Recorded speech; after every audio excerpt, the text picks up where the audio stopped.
Hi, I'm Chef Gail Sokol and welcome to my kitchen. Today we're making the most incredible, crunchy, most flavorful cookie you'll ever eat. Sesame tahini in a cookie. Who thought? Who knew? It's so good. It's not peanut butter, it's sesame paste. Tahini is sesame paste. Usually you have it in hummus, in savory dishes, but it is scrumptious in a cookie. Who knew? And it reacts with baking soda because it's slightly acidic and helps the cookie to spread and rise a little bit. And it's crackly on the top, and it's got sesame seeds, white sesame seeds, and black sesame seeds mixed together on top. It's awesome and super fast to make. But before we get started, you know what I'm going to ask you. Push that notification button. I want you to become a subscriber, please, because I love having you in my kitchen with me, because there's a lot of tips and videos to learn here, and I love having you here with me. All right, this is a creaming method of mixing, and this cookie has to chill. The dough has to chill. You can even make it ahead and keep it in the fridge. You can freeze it, you can do whatever you want, but it's super easy to make. So I have my electric mixer ready, and I have 1 stick of unsalted butter that's been softened. All right, so I'm going to put that in my electric mixer. If your butter has not softened to your liking, put it in the microwave, but put it in your microwave for like 5 seconds at a time at like not even half power, like power level 1 or 2, because some microwaves are very intense, okay? And 1 cup of granulated sugar. So we have 1 stick of unsalted softened butter, okay, and 1 cup of granulated sugar. And we're going to let that do its thing while we get our dry ingredients ready, our mise en place. Very typical of creaming method is butter and sugar being mixed together until the butter is somewhat light. Sometimes you can make it light and airy and fluffy, but this is not going to be as much butter as we think. It's got a little more sugar in it, so it'll be somewhat light and fluffy. So here I have 1 1¼ cups of all-purpose flour, and then I'm going to add 1/4 cup of almond flour. What? Yeah, it actually is a nice complement to this cookie. Even though there's sesames in here and sesame seeds and tahini, it's actually a really nice flavor together. And if you didn't have tahini, you could use almond butter, but it is a sesame tahini cookie, so you want to get with the program. So that's another cookie. And as part of our dry ingredients, we also have 3/4 teaspoon of baking soda. That's our leavening agent. And then we have ½ teaspoon of kosher salt. And I like kosher salt in this particular cookie. Actually, it's not kosher salt. If you want to use kosher salt, you can. It's regular salt. Use either one you want, but in this one, it's fine crystal. So it's the regular salt. I apologize. Mia sesame culpa. Sorry. So that's our dry ingredients. We're going to whisk them up. Almost nothing, right? Not a lot here. And we're going to put them aside. And now that we are now light and fluffy, or somewhat light and fluffy, all right, you can see it, somewhat light and fluffy. We are now, because what you're doing is you're really pushing the butter against the sugar, and the sugar mashes against the butter and forces air into it. But we don't want this cookie to rise too much, because it's not going to be a puffy cookie. It's going to be a crisp cookie, but we want enough to get some spread and a little bit of leavening. 1 large egg. Crack it in another container than your electric mixer. You're going to get shell in there. I don't care how good you are. You know who I'm talking about. You'll get shell in there and you don't want it. So I got my egg in there. It's the whole egg, 1 whole egg. Not everybody can crack perfectly every time, and some eggs just, and you're going to get shell, and then you're going to have to start over. All right, so before anything else goes in, we're going to let that egg incorporate. All right, nothing special to see here. And then I have ½ cup of the tahini. And tahini is usually thin. It's like sort of thinned out peanut butter consistency. If yours is refrigerated, because after you open it, you do have to refrigerate it, because seeds can become rancid, you can pop it in the microwave until it thins out a little, and I say it in the recipe. So I'm going to add that into my egg, sugar, and butter mixture. I'm just going to add that. All right, yum.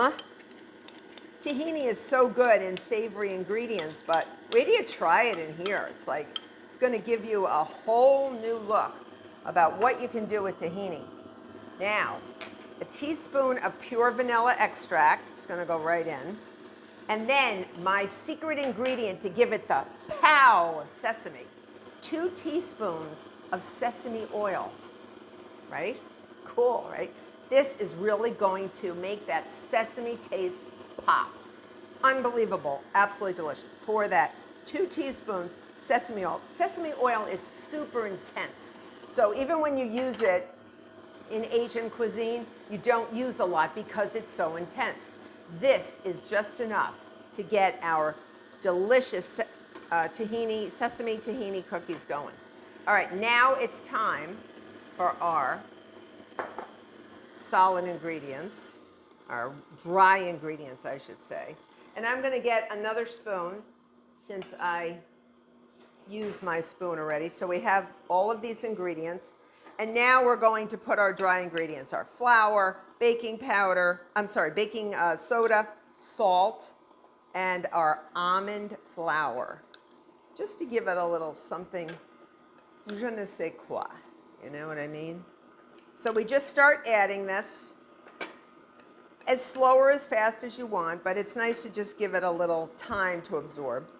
On low speed, or as I always say, you will be wearing it, and you don't want to wear it. All right? So we're going to get that in there, the rest of it. All right.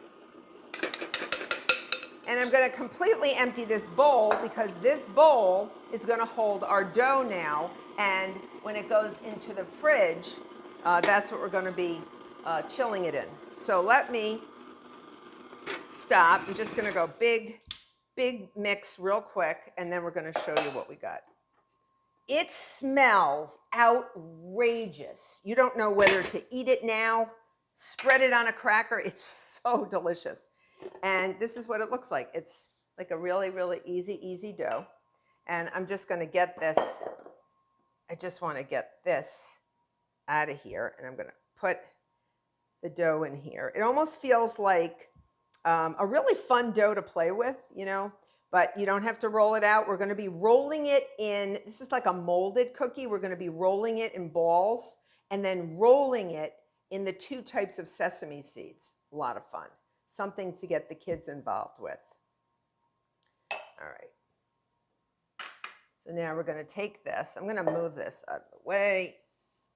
All right. Now you want to make sure, remember electric mixers, I always go around the sides, make sure, because it's a pretty stiff dough, but it's a lovely dough. It's silky, and it's silky because of all the fat. It has the sesame oil, and it's got that beautiful tahini, which is full of fat. So this is a healthy cookie, and there's not that much butter in it. So that's it. That's our dough. That's our dough, folks.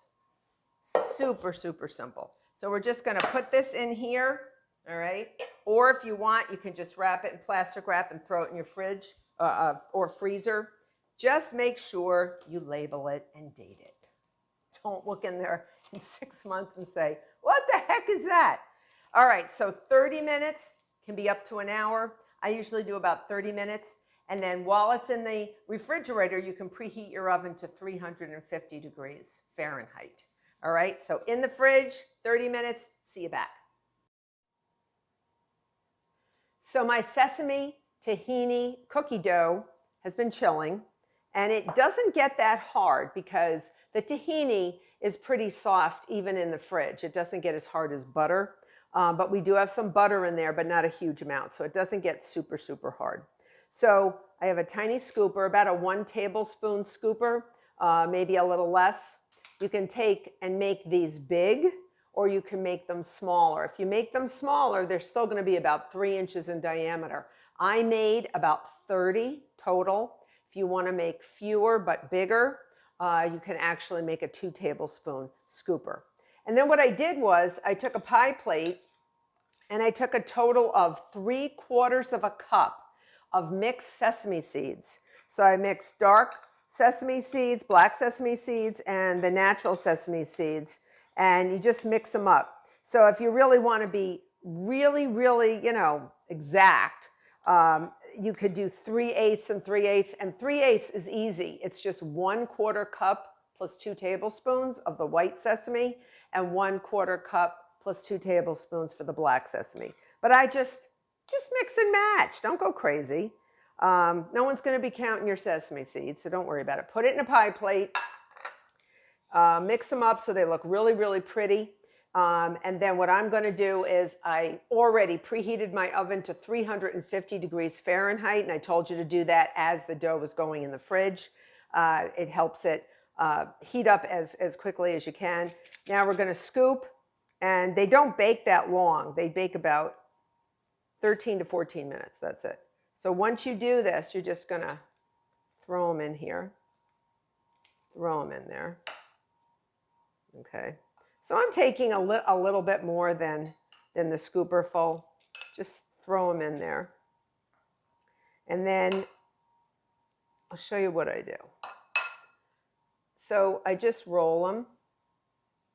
You can roll them in a little ball and just roll them all over those sesame. You want them coated. You want them coated, coated, coated. All right.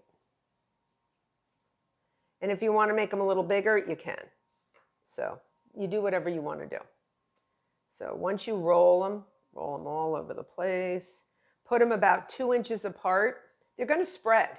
And these are crispy cookies. These are not chewy cookies. So if you're thinking chewy, this is not the cookie for you, but this is the cookie for you. You're going to love these. These are awesome. Like I said, I thought, I'm not going to like these. And I made them, and I became a lover of sesame seed tahini cookies. So I'm going to keep doing this, dropping, rolling in my sesame seeds, putting them 2 inches apart. I have another sheet pan with parchment on it. So you want 2 sheet pans with parchment. You can use the same one and just keep refilling. You may even have to do that even if you have 2, and that's fine. And then you're going to bake them 13 to 14 minutes. Look at the color. You want them brown, and they're going to look sort of crackled, like you're on, some sort of a planet that's not Earth. And it will look a little bit crackled, but you'll see those beautiful sesame seeds on them. Take them out. They will firm up as they cool, and leave them on the sheet pan to totally, totally cool. And they are going to be gorgeous. And I will see you back. So remember, fill the trays up, the sheet pans up, put them in the middle rack, 350 degrees Fahrenheit for 13 to 14 minutes until they're nice and brown. See you back.